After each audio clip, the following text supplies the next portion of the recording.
The morning sun cast long shadows across Maple Street as Rosa Martinez adjusted her cleaning supplies in the back of her old Toyota. She had been working as a housekeeper for the wealthy families in Riverside Heights for nearly 15 years, and today was like any other Tuesday. Her first stop would be the Harrison Mansion, where she cleaned twice a week for Mrs. Catherine Harrison, a woman whose husband owned 3 car dealerships across the city. Rosa pulled into the circular driveway, noting the perfectly manicured lawn and the fountain that probably cost more than she made in 6 months. The Harrison house stood like a monument to success, with its white columns and sprawling gardens that required a team of landscapers to maintain. She gathered her supplies and walked to the service entrance, as was customary. Mrs. Harrison had made it clear years ago that the help should use the back door. Inside, the house sparkled with cleanliness from Rosa's previous visit. Crystal chandeliers hung from 20-foot ceilings, and Persian rugs covered hardwood floors that gleamed like mirrors. Rosa began her routine in the kitchen, a space larger than her entire apartment. She wiped down the granite countertops and organized the pantry, which was stocked with gourmet foods that could feed her family for months. As she worked, Rosa heard voices from the front of the house. Mrs. Harrison was entertaining friends in the sitting room, their laughter echoing through the halls. Rosa had learned to move quietly and efficiently, becoming nearly invisible as she worked around the family and their guests. It was a skill she had perfected over the years, one that allowed her to observe without being noticed. The conversation in the sitting room grew animated. Rosa could hear Mrs. Harrison's voice, shrill with excitement, as she shared some piece of gossip with her friends. These women met every Tuesday, drinking expensive wine and discussing their lives of leisure while Rosa cleaned around them. They spoke of charity galas and shopping trips to Europe, problems that Rosa could barely comprehend. Around noon, as Rosa was dusting the library, she heard the front doorbell ring. Mrs. Harrison's heels clicked across the marble floor as she went to answer it. Rosa paused in her work, listening to the muffled conversation at the door. There was something different about this interaction, something that made her curious enough to move closer to the window. From her position behind the heavy curtains, Rosa could see the front porch. A young boy, maybe 12 or 13 years old, stood at the door holding the handlebars of a bicycle. His clothes were clean but worn, and his sneakers had seen better days. The bike beside him was old but well-maintained, its chrome bumpers polished to a shine despite its age. Mrs. Harrison stood in the doorway, her silk blouse and designer jewelry a stark contrast to the boy's simple appearance. Rosa watched as the boy spoke earnestly, gesturing toward his bicycle. She could not hear his exact words, but his body language spoke of desperation and hope. "I'm sorry, young man, but I'm not interested," Mrs. Harrison said, loud enough for Rosa to hear clearly. "We don't need a bicycle, and I don't appreciate solicitors coming to my door." The boy's shoulders sagged, but he did not give up immediately. Rosa saw him say something else, his voice carrying a pleading tone that made her heart ache. She had seen that look before, in her own children's eyes when times were particularly hard. "Please, ma'am," the boy said, his voice cracking slightly. "It's a really good bike. I take care of it every day. I just need to sell it because my mom hasn't eaten in 2 days." Rosa felt her breath catch in her throat. She pressed closer to the window, straining to hear more of the conversation. The boy's words hung in the air like a challenge to the comfortable world of Riverside Heights. Mrs. Harrison's expression hardened. "That's not my problem," she said coldly. "And I don't appreciate being manipulated by sob stories. If your family is having difficulties, there are proper channels for assistance." The boy's face flushed with embarrassment and hurt. "I'm not lying, ma'am. I just thought maybe you might want to buy my bike. It's worth way more than what I'm asking." "How much are you asking?" Mrs. Harrison inquired, though her tone suggested she was merely humoring him. $50, the boy replied quickly. "But it's worth at least 200. I checked online." Mrs. Harrison laughed, a sharp sound that cut through the morning air. $50 for an old bicycle? Even if I were interested, which I'm not, that seems quite expensive for something so obviously used. Rosa watched as the boy's face fell further. He looked down at his bicycle with the kind of love that only comes from true necessity. This was not just a toy to him. It was probably his most valuable possession. "I understand it looks old," the boy said, running his hand along the bike's frame. But everything works perfect. The brakes are new, and I just oiled the chain last week. My dad taught me how to take care of it before he... The boy's voice trailed off, and Rosa saw him wipe his eyes quickly. Mrs. Harrison seemed unmoved by his emotion. Well, regardless of your circumstances, I'm not in the market for a bicycle, Mrs. Harrison said firmly. I suggest you try somewhere else. She began to close the door, but the boy stepped forward slightly. Please, ma'am, just think about it, he said desperately. I could even take less. Maybe $40? I just really need the money. Mrs. Harrison paused, her hand on the door. For a moment, Rosa thought she might reconsider. But then, her expression turned stern again. Young man, I've told you no several times. I don't appreciate being pressured, and I certainly don't appreciate having my Tuesday disrupted by door-to-door sales. Please leave my property immediately, or I'll be forced to call security. The boy's face crumpled, but he maintained his dignity. He straightened his shoulders and gripped his bike's handlebars tighter. Yes, ma'am. I'm sorry for bothering you, he said quietly. I'll leave now. Rosa watched as he turned to go, wheeling his bicycle down the long driveway. Every step seemed to weigh on his young shoulders, and she could see the defeat in his posture. Mrs. Harrison had already closed the door and returned to her friends, the incident apparently forgotten. But Rosa could not forget. Something about the boy's desperation reminded her of her own struggles, of times when she had to choose between groceries and utilities, between her children's needs and her own. She had been in situations where selling a treasured possession was the only way to put food on the table. She finished her cleaning in a distracted state, her mind returning again and again to the image of the boy walking away with his bicycle. When Mrs. Harrison and her friends moved to the patio for lunch, Rosa found herself drawn to the front windows again. She could see the boy in the distance, stopping at other houses on the street. At each door, the scene seemed to repeat itself. Wealthy homeowners would listen politely for a moment before dismissing him. Some were kinder than others, but none showed any real interest in purchasing his bicycle. Rosa watched as his confidence slowly eroded with each rejection. By mid-afternoon, Rosa had finished most of her cleaning duties. She was organizing the supply closet when she heard Mrs. Harrison on the phone in her office, likely making arrangements for another shopping trip or social event. The casual way she discussed spending hundreds of dollars on trivial purchases stood in stark contrast to the boy's desperate need for $50. Rosa thought about her own family struggles. Her husband worked construction when jobs were available, but work had been scarce lately. Her teenage daughter needed new school clothes, and her youngest son required expensive medication for his asthma. Every dollar in their household was precious, carefully budgeted, and often stretched beyond its limits. Yet even with their struggles, Rosa knew they were not facing the level of desperation that boy seemed to be experiencing. The phrase, "my mom hasn't eaten in 2 days," echoed in her mind. She wondered what circumstances could lead to such extreme need in a country of such abundance. As she prepared to leave for the day, Rosa gathered her cleaning supplies and walked toward her car. The Harrison house seemed even more imposing now, its luxury feeling almost obscene in light of what she had witnessed. She thought about the food in Mrs. Harrison's pantry, enough to feed dozens of families, while somewhere nearby a mother was going hungry. Rosa started her Toyota and began to drive home through the winding streets of Riverside Heights. She kept an eye out for the boy with the bicycle, hoping to see how his day had progressed. Part of her wanted to approach him, to offer some small help, but she knew her own resources were limited. As she turned onto the main road leading back to her neighborhood, Rosa made a decision that would change everything.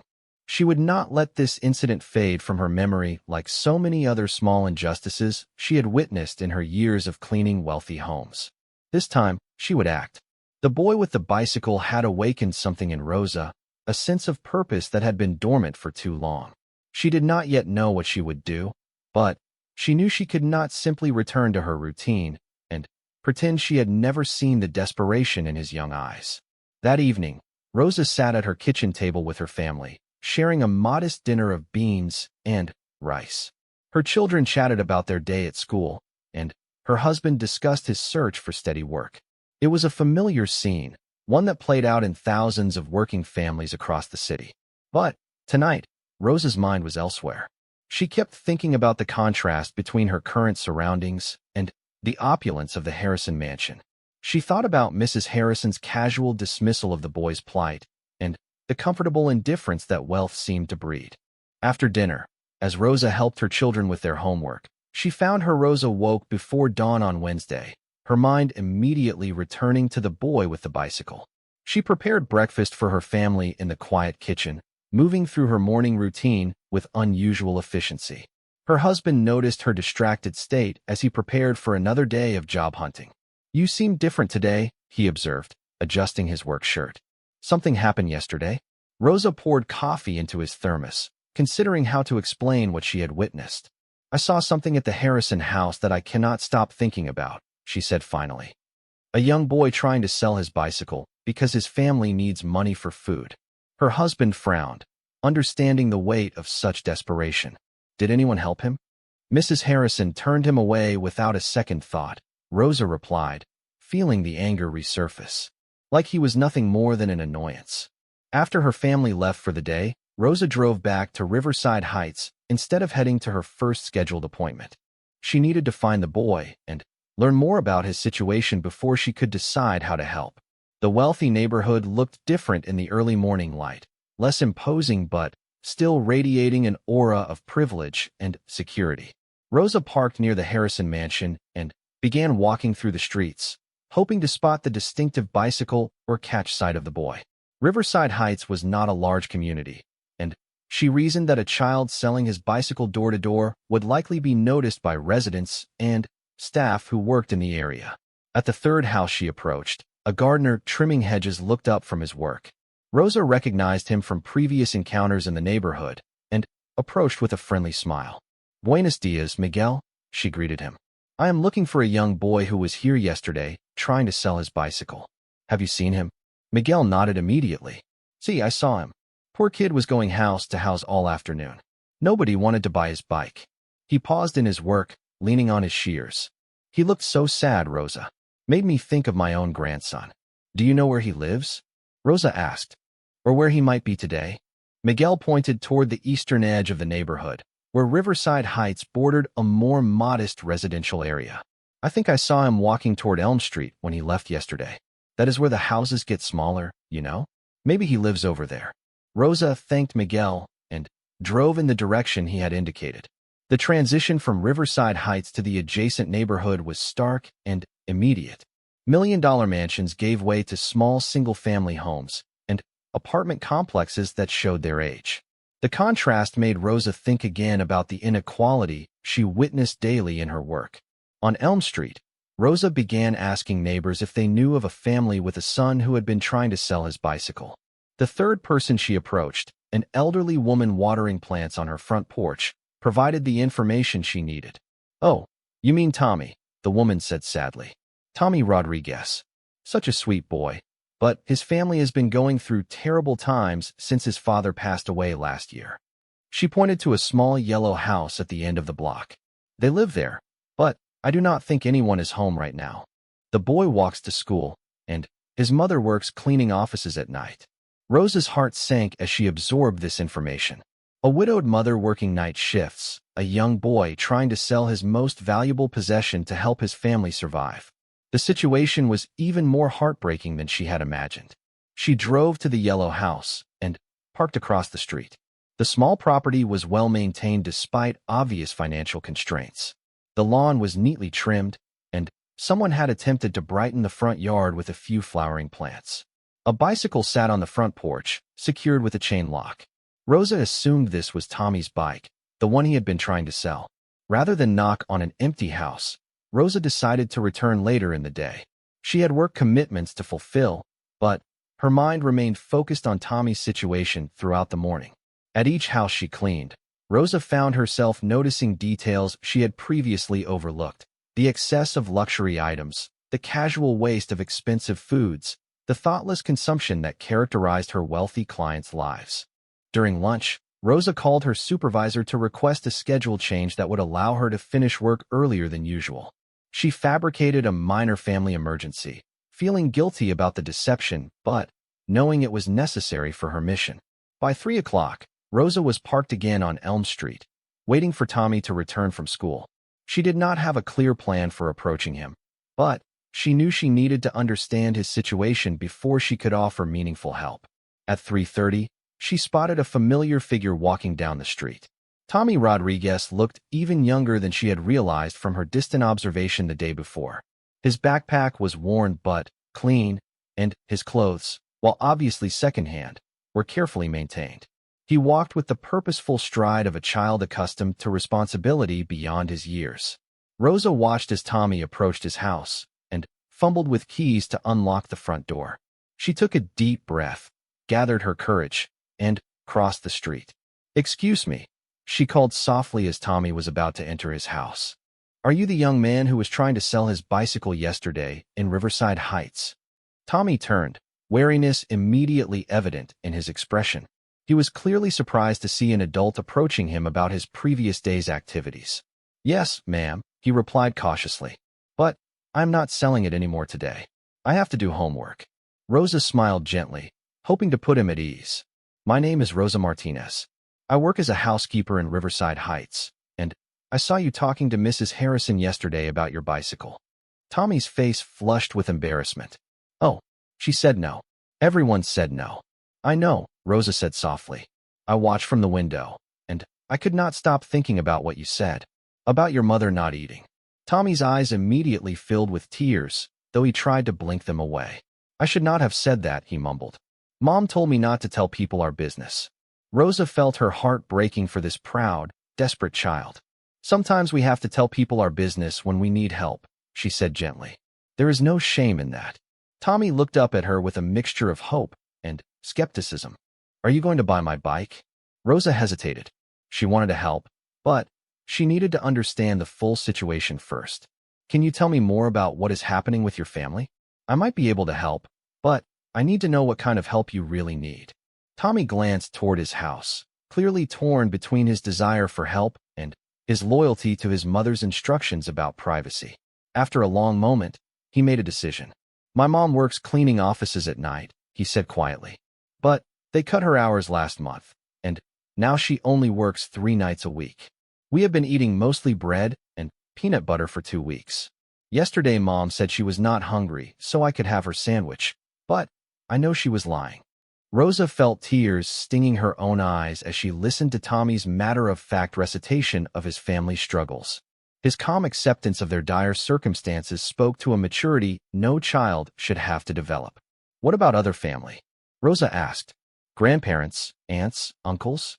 Tommy shook his head. "My dad's family is in Mexico, and we do not have money to call them. Mom's parents died when I was little. It is just me and Mom now." "What about food assistance programs? Government help?" "Mom applied for food stamps, but they said we make too much money," Tommy explained. "Because of Mom's job, even though they cut her hours. And she is too proud to go to the food bank. She says that is for people who really need it." Rosa almost laughed at the irony, but the situation was too heartbreaking for humor. "Tommy, your family really needs it too. There is no shame in accepting help when you are struggling." "I know," Tommy said. "That is why I am trying to sell my bike. If I can get $50, we can buy groceries for a long time. But nobody wants to buy it." Rosa looked at the bicycle secured on the porch. It was indeed an older model, but she could see that Tommy had taken excellent care of it. The paint was clean, the chrome was polished, and every component appeared to be in good working order. "It looks like a very nice bicycle," Rosa said honestly. "You obviously take good care of it." Tommy's face brightened slightly. "My dad taught me how to maintain it before he got sick. He said a man should always take care of his possessions, especially the ones he depends on." "Your father sounds like he was a wise man."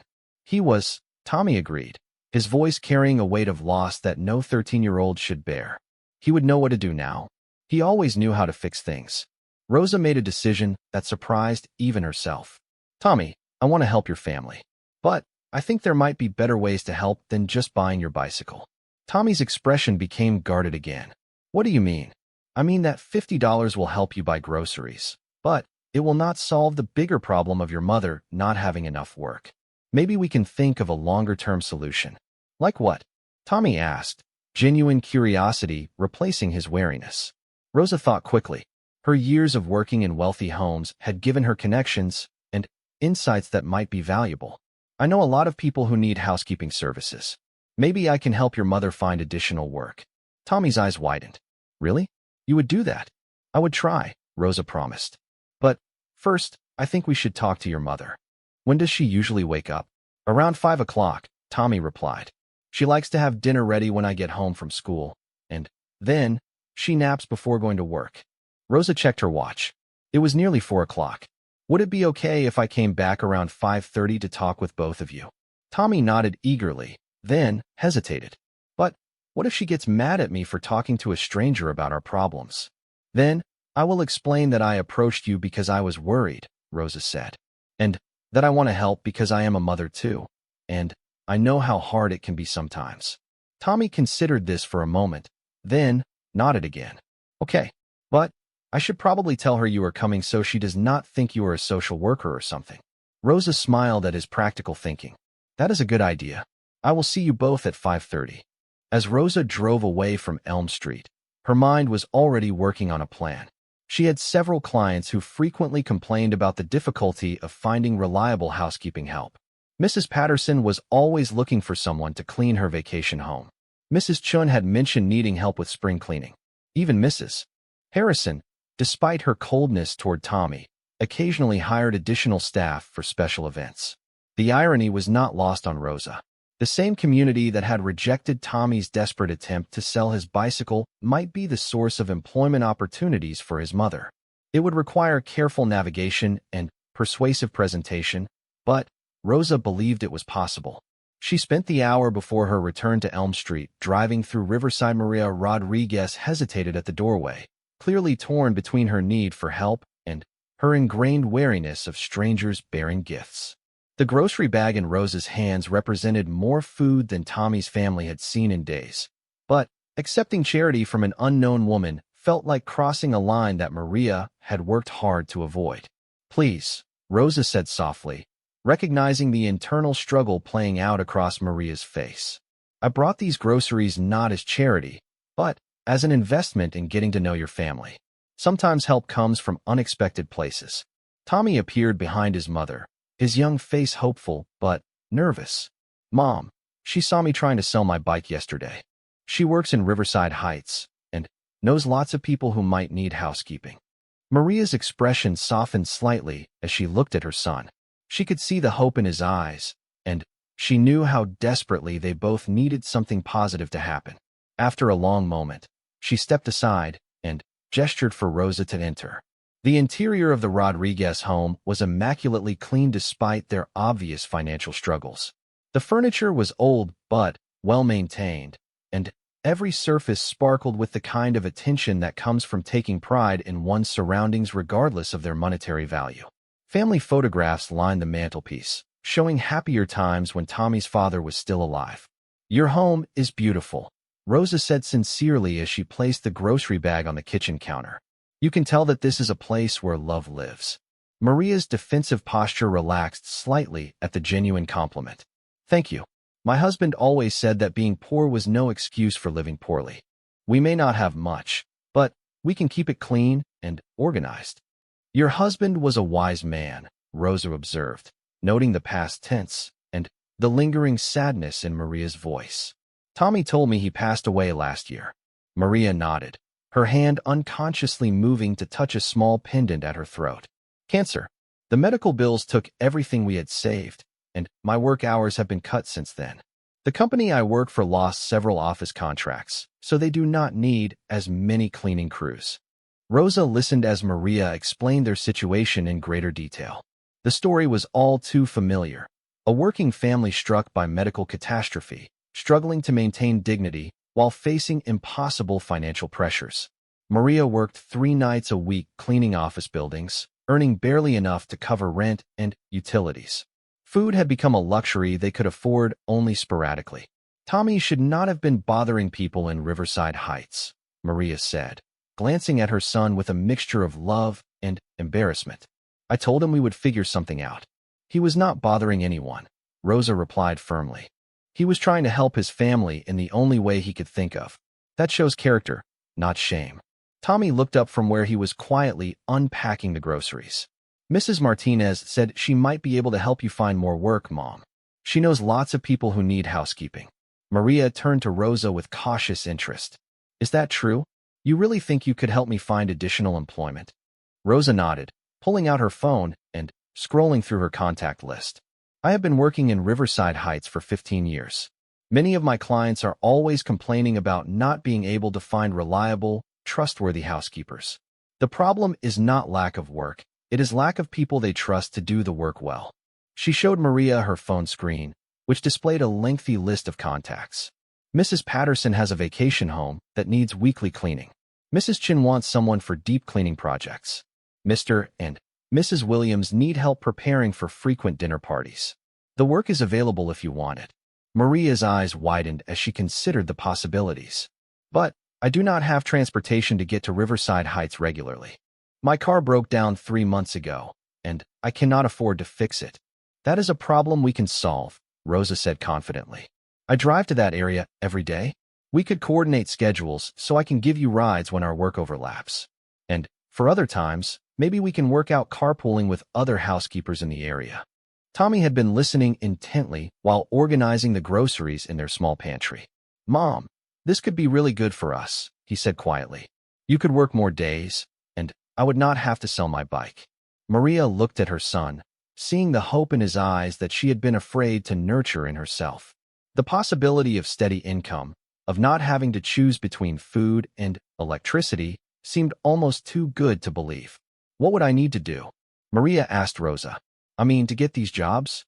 First, I would introduce you to my clients as someone I personally recommend, Rosa explained. My word carries weight with these families because they trust my judgment. Second, you would need to be prepared for their expectations. Wealthy families can be demanding, but they also pay well if you meet their standards. Rosa spent the next hour explaining the intricacies of working for affluent clients. She described the unspoken rules about discretion and professionalism, the importance of consistency and attention to detail, and the delicate balance between friendliness and appropriate boundaries. They will expect you to be invisible when they have guests, Rosa warned. But they will also expect you to notice everything and maintain their homes as if they were your own. It is demanding work, but it pays much better than office cleaning. Maria absorbed this information eagerly, asking practical questions about scheduling, transportation, and expectations. Her desperation was evident, but so was her determination to succeed at whatever opportunities might be offered. When could I start? Maria asked. If any of these families decide to hire me. I will start making phone calls tomorrow morning, Rosa promised. Mrs. Patterson mentioned just last week that she needed someone reliable for her vacation home. If I recommend you, she will likely want to meet with you this weekend. Tommy had finished organizing the groceries and was now preparing a simple dinner with ingredients they had not seen in their kitchen for weeks. The sight of fresh vegetables and protein brought a smile to his face that reminded Rosa why she had gotten involved in the first place. Mrs. Martinez, Tommy said as he worked, if Mom gets these new jobs, should I still try to sell my bike? Rosa and Maria both looked at the earnest young boy, and Rosa felt her heart clench at the maturity in his question. He was still thinking about ways to contribute to his family's financial recovery. I think you should keep your bike, Rosa said gently. If your mother gets steady work, you will not need to sell your most valuable possession. Besides, you will need it to get to school and around the neighborhood. But what if the jobs do not work out? Tommy asked pragmatically. Should I have a backup plan? Maria moved to hug her son, tears evident in her eyes. Mijo, you should not have to worry about backup plans. You should be focused on school and being a kid. It is okay, Mom, Tommy replied, returning her hug. Dad always said we are a team, and teams help each other. Rosa watched this exchange with deep admiration for both mother and son. Despite their desperate circumstances, they had maintained their love for each other and their commitment to facing challenges together.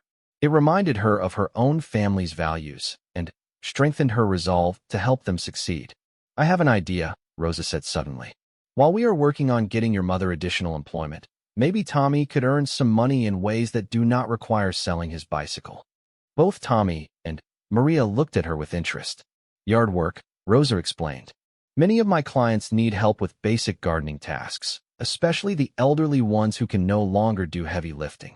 Tommy could offer services like raking leaves, planting flowers, or cleaning garden tools. Tommy's face lit up with enthusiasm. I know how to do all of that. Dad taught me about taking care of plants and yard maintenance. And it would not interfere with school, Maria added, warming to the idea. He could work weekends and after school. Rosa nodded. Exactly.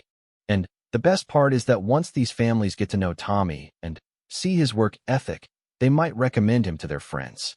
Word of mouth is very powerful in Riverside Heights. The conversation continued as they shared the simple dinner Tommy had prepared. Rosa found herself genuinely enjoying the company of this resilient family, and she began to understand why Tommy's situation had affected her so deeply. In their struggle, she saw reflections of her own family's challenges and the universal desire to maintain dignity while facing adversity. As the evening progressed, Rosa and Maria worked out practical details for the job search strategy. They exchanged phone numbers and discussed the best times for Rosa to make introductory calls to potential employers. Maria would need to prepare for interviews and possibly provide references from her current employer. I should warn you, Rosa said as their planning session wound down. Some of these families can be difficult. They have very high standards, and they are not always understanding about personal circumstances. What do you mean? Maria asked. Rosa thought about Mrs. Harrison's cold dismissal of Tommy the previous day. Some of them have forgotten what it is like to struggle. They expect perfection, but do not always appreciate the effort required to achieve it. You will need to be prepared for criticism and demands that might seem unreasonable. Maria straightened her shoulders with determination. I have been cleaning offices for 5 years. I know how to deal with demanding supervisors and unrealistic expectations. As long as the pay is fair, I can handle difficult clients. Tommy had been listening quietly, but now he spoke up. Will they be mean to Mom like that lady was mean to me yesterday? Rosa felt a flash of anger remembering Mrs. Harrison's treatment of Tommy, but she kept her voice calm. Some might be less friendly than others. But your mother is a professional adult, not a desperate child trying to sell his bicycle. They will treat her with more respect. And if they do not, Maria added firmly, I will maintain my professionalism, but I will not tolerate abuse.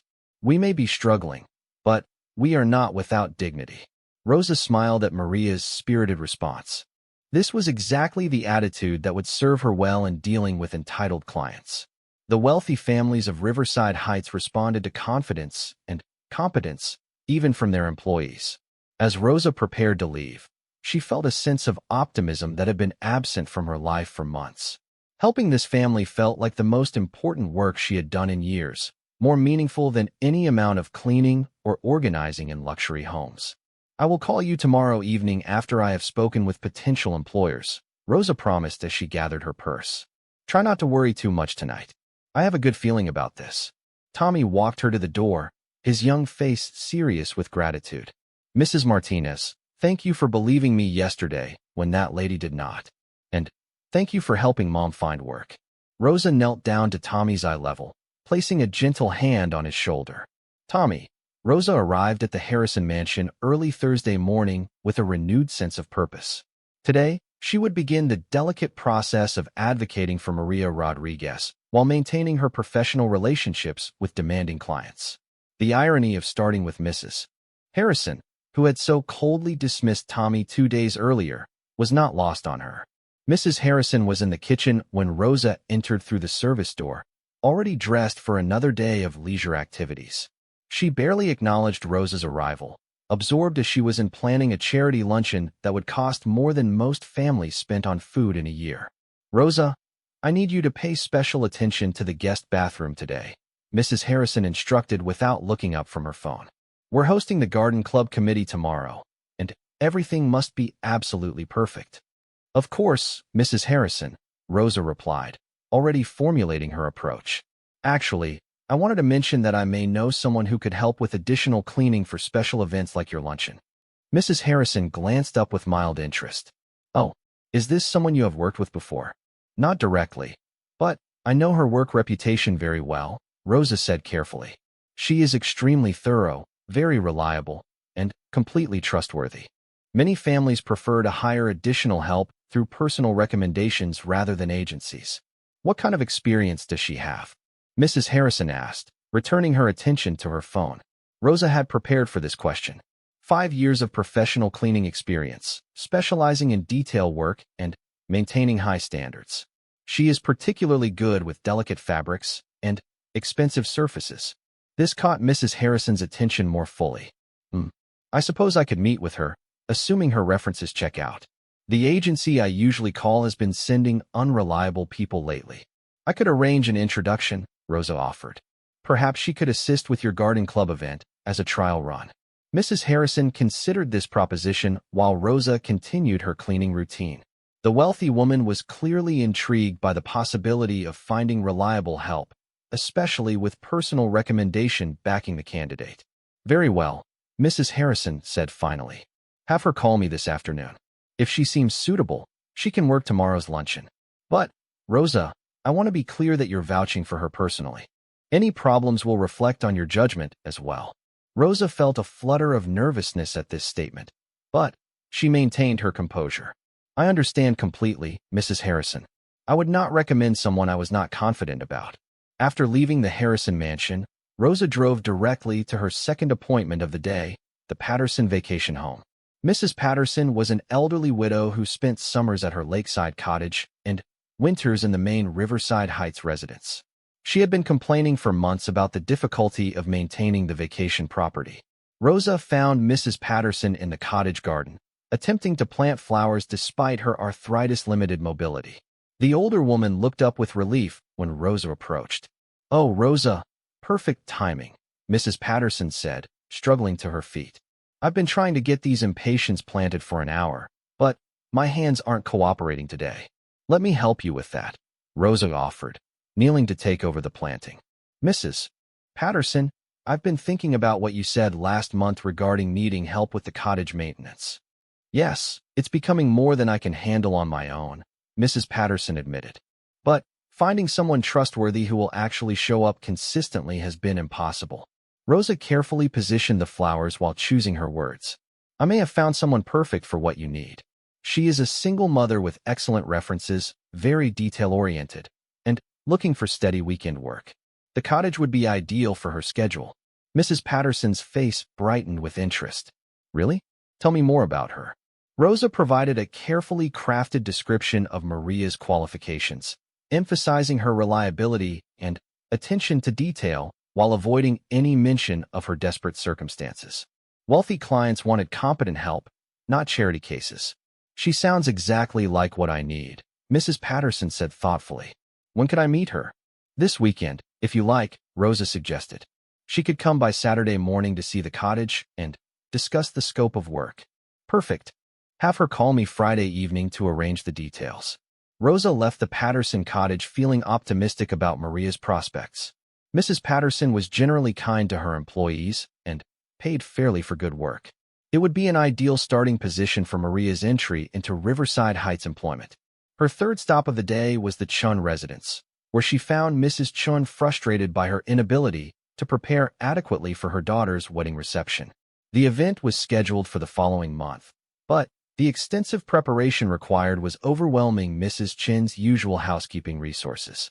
Rosa, I don't know what I'm going to do, Mrs. Chin confessed as Rosa began organizing the cluttered dining room. This reception is going to require deep cleaning of the entire house, plus all the crystal and silver need polishing, and I need someone to help coordinate the caterer's setup requirements. Rosa saw another perfect opportunity. Mrs. Chun, what if I told you I know someone who specializes in exactly that kind of event preparation? I would say you're an angel sent from heaven, Mrs. Chun replied dramatically. Please tell me this person is available and affordable. Rosa spent several minutes describing Maria's qualifications for event preparation work, drawing on her knowledge of office cleaning protocols to explain how those skills transferred to residential deep cleaning projects. Mrs. Chun was particularly interested when Rosa mentioned Maria's attention to detail and ability to work independently. I need someone who can follow detailed instructions without constant supervision, Mrs. Chun explained. The caterers will have specific setup requirements, and I can't be running around micromanaging the cleaning staff while I'm dealing with flowers and decorations. That sounds exactly like the type of project she would excel at, Rosa assured her. Should I have her call you to discuss the details? Yes, as soon as possible. I want to get this arranged before I have a complete breakdown over wedding stress. By lunchtime, Rosa had secured 3 potential job opportunities for Maria: Mrs. Harrison's garden club event as an immediate trial run, ongoing weekend work at Mrs. Patterson's cottage, and the Chun wedding preparation project. Each position offered different advantages and would give Maria a diverse introduction to Riverside Heights clientele. Rosa called Maria during her lunch break, reaching her just as she was waking up from her pre-work nap. Rosa, is everything okay? Maria asked, immediately alert. Everything is wonderful, Rosa replied, unable to contain her excitement. I have 3 job opportunities lined up for you, and all 3 clients want to meet with you as soon as possible. She explained each opportunity in detail, providing Maria with the clients' names, phone numbers, and specific requirements. Maria listened intently, occasionally asking practical questions about scheduling and transportation. This is amazing, Maria said when Rosa finished. But I'm nervous about calling these wealthy women. What if I say the wrong thing? Rosa had anticipated this concern. I'll coach you through what to say in each phone call. These clients have different personalities, so your approach should be slightly different for each one. They spent 20 minutes rehearsing phone conversations, with Rosa playing each client while Maria practiced her responses. Rosa emphasized the importance of confidence, professionalism, and specific details about availability and qualifications. Remember, Rosa concluded, you're not asking them for charity. You're offering valuable services that they genuinely need. You have something they want. After ending her call with Maria, Rosa returned to her afternoon cleaning appointments with renewed energy.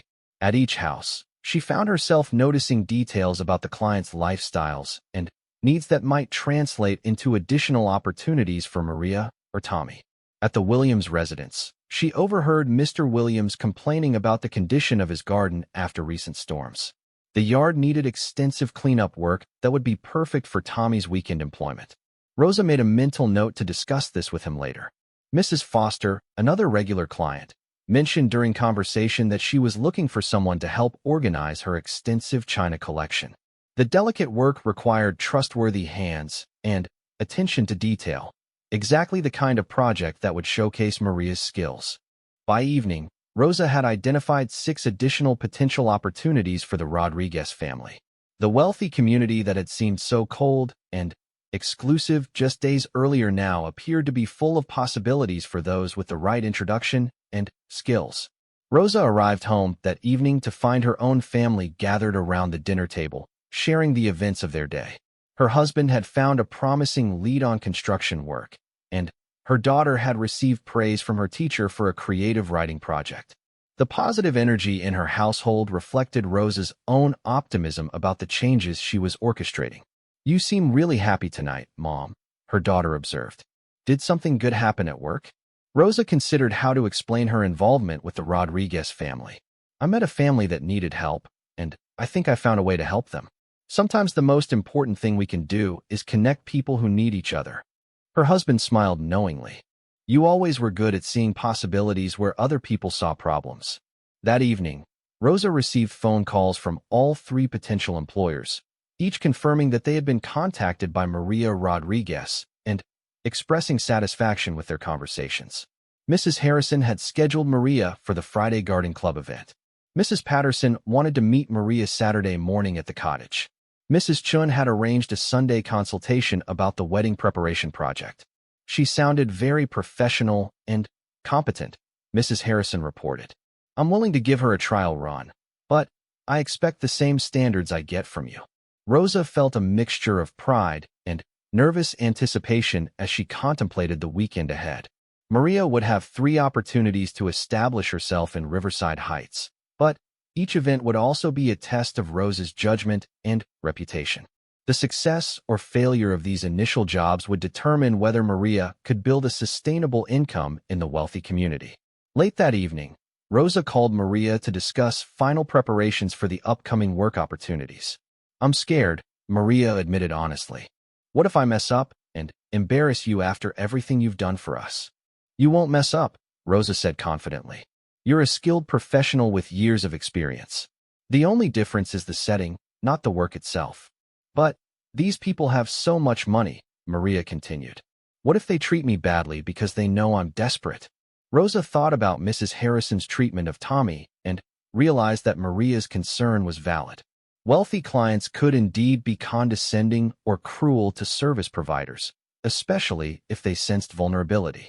Friday morning arrived with unusual significance for both Rosa and Maria. As Rosa prepared for her regular workday, she knew that across town Maria was getting ready for her first job in Riverside Heights, working Mrs. Harrison's garden club luncheon. The irony of Maria's debut being at the home where Tommy had been so coldly dismissed just 4 days earlier made the morning feel charged with potential vindication. Rosa arrived at the Harrison mansion early to help coordinate the event preparation. She found Maria already there, having arrived 30 minutes before her scheduled start time. Maria wore her best professional clothes and carried herself with the quiet confidence that Rosa had hoped to see. Mrs. Harrison has everything organized very specifically, Rosa explained as they reviewed the task list together. She wants the main dining room set up first, then the powder room refreshed, and finally, the outdoor patio area prepared for cocktails. Maria nodded attentively, asking practical questions about Mrs. Harrison's preferences and the location of necessary supplies. Rosa was impressed by Maria's focus and preparation. She had clearly researched proper etiquette for working in wealthy homes and had mentally rehearsed her approach to each task. When Mrs. Harrison emerged from her morning routine, she greeted Maria with polite professionalism, neither warm nor cold.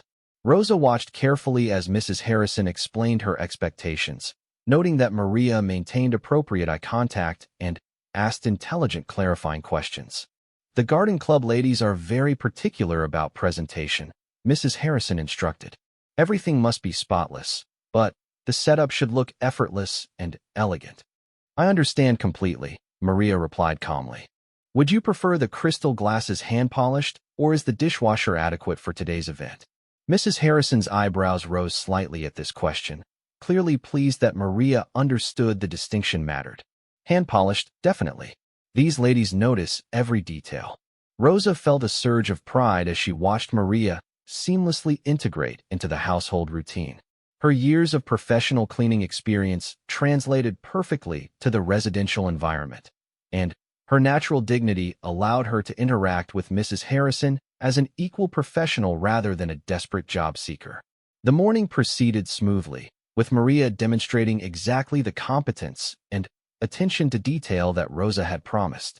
She organized the dining room with an artist's eye for symmetry and beauty, transformed the powder room into a sparkling showcase, and arranged the patio furniture to create intimate conversation areas while maintaining clear sight lines for the hostess.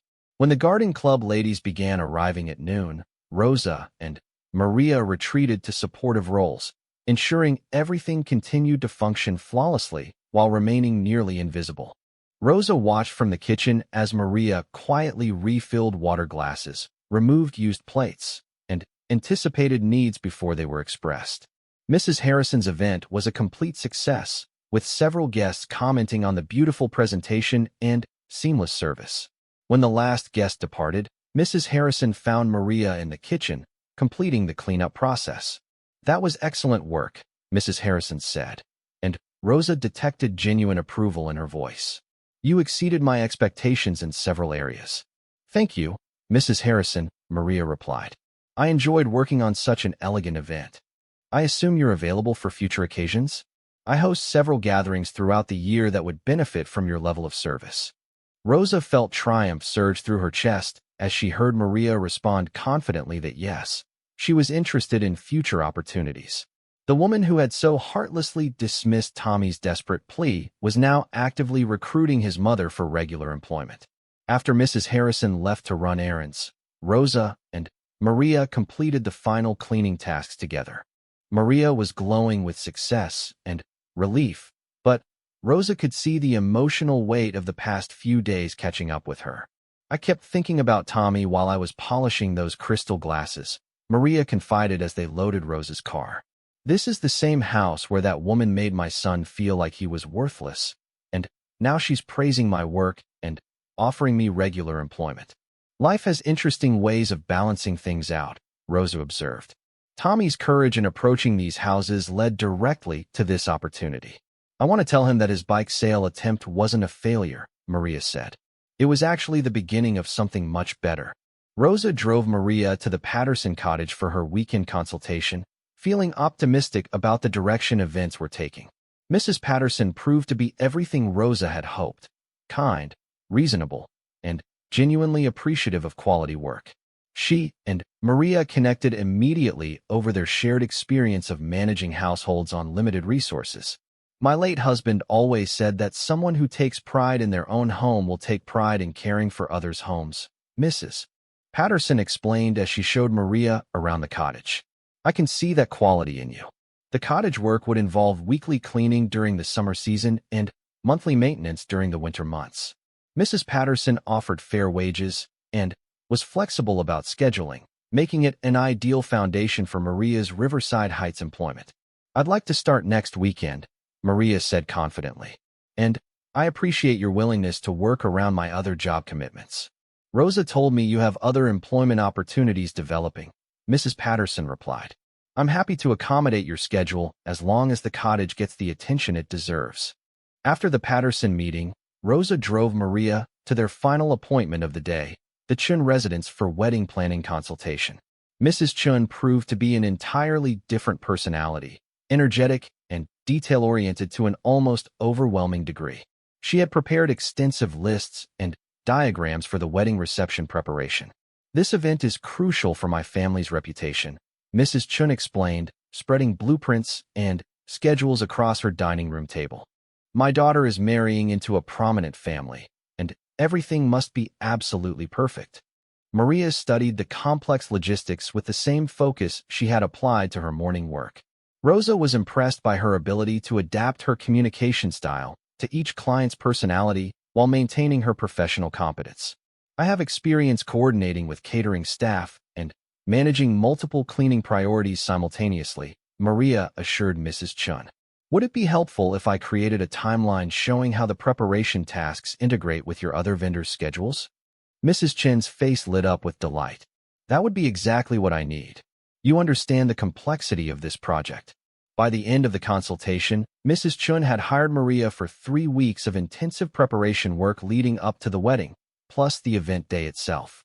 The project would provide Maria with substantial income and valuable experience managing large-scale residential events. As Rosa drove Maria home that evening, both women were exhausted but elated. In a single day, Maria had secured 3 different types of employment that would collectively provide more income than her previous night shift office cleaning job. I can hardly believe this is real, Maria said as they neared her neighborhood. Yesterday I was worried about keeping our electricity on, and today I have enough work to support Tommy and myself comfortably. You earned this, Rosa emphasized. I introduced you to the opportunities, but you succeeded based on your own skills and professionalism. When they arrived at the yellow house on Elm Street, Tommy was waiting on the porch with his bicycle, having just returned from his own successful day. Rosa had arranged for him to help Mr. Williams with storm cleanup, and his earnings would buy groceries for the coming week. Mom, Mrs. Martinez. Tommy called excitedly as they approached. Mr. Williams said I did such good work that he wants me to help with his garden every Saturday, and he's going to tell his neighbors about me. Rosa watched as Maria hugged her son, both of them laughing and crying simultaneously. The transformation from desperation to hope had occurred with startling speed, but Rosa knew that the real work was just beginning. Maria would need to maintain consistently high standards across multiple demanding clients, and Tommy would need to balance his weekend employment with his education. There's something I want to show you, Tommy said, leading them to where his bicycle was parked. I cleaned and polished it today, and I realized something important. He ran his hands along the bike's frame, which gleamed in the afternoon sunlight. I don't need to sell this anymore because Mom has work, but I also don't want to sell it anymore because I understand now that it's worth more than $50. What do you mean? Rosa asked, curious about his insight. It's worth the memory of Dad teaching me how to take care of it. Tommy explained with wisdom beyond his years. And it's worth the hope it gave me when I thought selling it could save our family. And now it's worth the reminder that sometimes when you try to help people, even if they say no, other people are watching who might say yes. Rosa felt tears in her eyes as she listened to Tommy's mature reflection on the week's events. His desperate bicycle sales attempt had been transformed in his mind from a failure into a catalyst for positive change. Plus, Tommy added with a grin, I'm going to need it to get to all my new yard work jobs. As the evening progressed, Rosa helped the Rodriguez family plan their new schedule and budget. Maria's diverse employment opportunities would require careful coordination, but they would provide financial stability that the family had not experienced since Tommy's father's death. I want to pay you back for the groceries and for everything you've done, Maria said as Rosa prepared to leave. You don't owe me anything, Rosa replied firmly. But if you want to honor what I've done, then succeed at these jobs and maybe someday help another family that needs a chance. I promise I will, Maria said solemnly. And, Tommy, and I will never forget that you saw us when others looked away. As Rosa drove home through Riverside Heights one final time that day, she reflected on the remarkable transformation that had occurred. The same neighborhood that had seemed cold and exclusionary just a week earlier now represented opportunity and hope for the Rodriguez family. Her phone buzzed with a text message from Mrs. Harrison. Please thank your friend for her excellent work today. I've already recommended her to 3 other families. Rosa smiled as she read the message. Mrs. Harrison had no idea that Rosa's friend was the mother of the boy she had so callously dismissed just days earlier. Sometimes justice arrived in unexpected packages, wrapped in professional competence, and delivered with quiet dignity. The following months brought continued success for the Rodriguez family. Maria's reputation in Riverside Heights grew through word-of-mouth recommendations, leading to steady employment with 6 different families.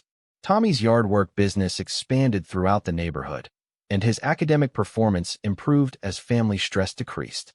Rosa continued her own housekeeping work, but with renewed purpose and satisfaction. She had learned that her 15 years of service in wealthy homes had given her more than just employment. It had given her the knowledge and connections to transform other people's lives. 6 months later, Rosa received a call from Mrs. Patterson, who was organizing a community service project for local families in need. Rosa, I'd like to ask Maria Rodriguez to help coordinate this project, Mrs. Patterson said. She has become such a valued member of our community, and her understanding of both sides of economic struggle would be invaluable. As Rosa hung up the phone, she thought about Tommy and his bicycle, still polished and cared for, now representing not desperation but resilience. Sometimes the most important changes begin with a single moment of choosing to act rather than look away. Sometimes justice rides a bicycle down a tree-lined street, carrying hope in its handlebars and dignity in its determined pedaling toward a better tomorrow. The boy who had once walked away from the Harrison mansion in defeat had become a young entrepreneur. His mother, who had once cleaned offices in the shadows, now managed events for the city's elite. And Rosa, who had once been merely an invisible domestic worker, had discovered her power to bridge worlds and create opportunities where none had existed before. In the end, the story was not really about buying or selling a bicycle. It was about recognizing human worth when others choose blindness, and about the extraordinary things that become possible when someone decides that indifference is no longer acceptable. Some of them might be difficult, Rosa acknowledged. But remember that you're there as a professional, not as a supplicant. You provide valuable services, and you deserve to be treated with respect.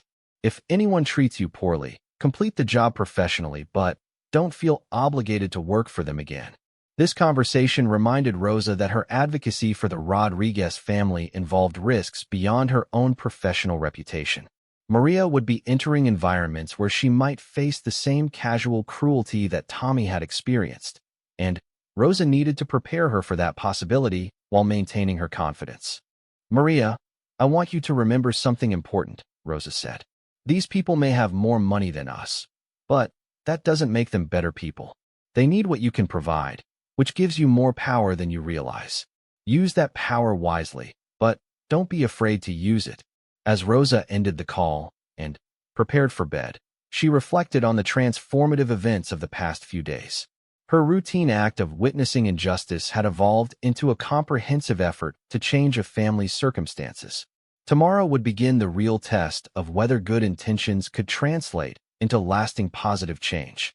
The image of Tommy walking away from the Harrison mansion with his bicycle seemed like a distant memory, but Rosa knew it would remain with her always as a reminder of what was possible when someone chose to act rather than simply observe. You did nothing wrong yesterday. You were trying to help your family in a difficult situation. That takes courage, and you should be proud of yourself. As Rosa drove home through the darkening streets, she reflected on the events of the past 2 days. Her comfortable routine had been disrupted by a moment of witnessing injustice, and now she found herself committed to changing the lives of people she barely knew. But they did not feel like strangers anymore. In the space of one evening, the Rodriguez family had become real to her in a way that transcended the casual sympathy she might feel for distant news stories about poverty. She had seen their dignity, their love for each other, and their determination to overcome their circumstances through honest work rather than self-pity. Tomorrow, Rosa would begin the delicate process of introducing Maria Rodriguez to the insular world of Riverside Heights domestic employment. It would require careful presentation and strategic timing, but Rosa was confident it could work. She had spent 15 years learning the preferences and prejudices of wealthy clients, and now she would use that knowledge to help someone who truly deserved a chance. Heights, mentally cataloging which homes might need additional housekeeping services. She also stopped at a grocery store and purchased a bag of basic supplies: bread, milk, peanut butter, eggs, and fresh fruit. If Tommy's family was truly surviving on bread and peanut butter, they needed immediate nutrition while longer-term solutions were developed. At 5:25, Rosa parked again on Elm Street and walked to the yellow house with the grocery bag in hand. This time, her knock was answered almost immediately by a woman who was clearly Tommy's mother. The resemblance was unmistakable, and Rosa could see where Tommy had inherited his pride and dignity. "Mrs. Rodriguez?" Rosa said gently. "My name is Rosa Martinez. I believe Tommy told you I was coming." Maria Rodriguez was a small woman in her early 30s, but her eyes held the weariness of someone much older. She looked at Rosa with a mixture of gratitude and apprehension. "Tommy said you want to help us find work," Maria said cautiously. "I do not understand why a stranger would want to help." Rosa held up the grocery bag. "Because I am a mother too, and I know what it is like to struggle. May I come in so we can talk?" Self-studying their faces. What if she were in that boy's mother's position? What if her children were the ones going hungry while she struggled to find a way to provide for them? The thought made her stomach clench with a familiar anxiety that she remembered from her family's darkest financial moments. Her daughter noticed her distraction. "Mom, are you okay? You seem worried about something." Rosa smiled and kissed her daughter's forehead. "I'm fine, Mija. Just thinking about work." But she was not fine. She was angry and frustrated and determined to do something meaningful. The image of the boy walking away from the Harrison mansion with his bicycle had burned itself into her memory, and she knew it would not leave her alone until she acted upon it. That night, Rosa lay awake in bed beside her sleeping husband, staring at the ceiling and planning. Tomorrow was Wednesday, and she had 3 houses to clean. But first, she would return to Riverside Heights. She would find that boy with the bicycle, and she would learn his story. She did not have much money to offer, but she had something else that might be more valuable. She had witnessed his truth, and she would not let it be dismissed or ignored. Sometimes, Rosa thought as she finally drifted off to sleep, the most important thing you can give someone is simply believing them when everyone else turns away.